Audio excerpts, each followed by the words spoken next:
Hello guys, tara samahan nyo ako. Pupunta tayo ngayon sa Gozo dito sa Malta, kung saan dinarayo ng mga Pilipino dito sa Malta tuwing Semana Santa.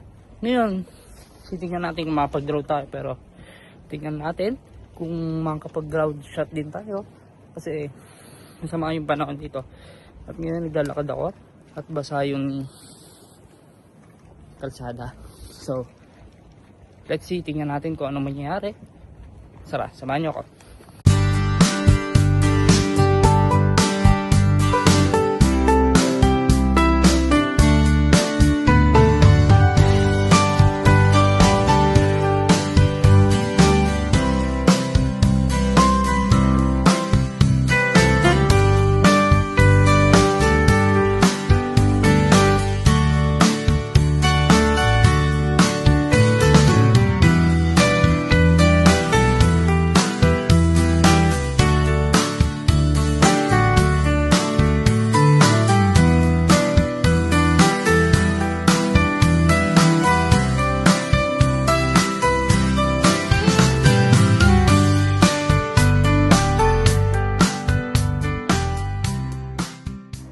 At ito na nga guys, nakarating na nga tayo dito sa simbahan na tinatawag nilang Tapino, Basilica of the National Shrine of Blessed Virgin of Tapino. Dito madalas ginaganap ng mga Pilipino ang Station of the Cross. At dito makikita rin natin ang paghahanda ng bawat tao at bawat Pilipino upang alalahanin ang paghihirap at pag-aalay ng ating Panginoong Hesus. Samahan ninyo ako sa taimtim na pagninilay sa bawat istasyon ng krus.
Nakikita nyo ay unang istasyon kung saan magsisimula sa mababang bahagi ng bundok, paakyat sa huling istasyon.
ngayon na kahit tayo ay nasa malayo, na kahit tayo ay nasa ibang bansa, ating alalahanin na ang ating Panginoon Diyos ay narito at handang magpatawad.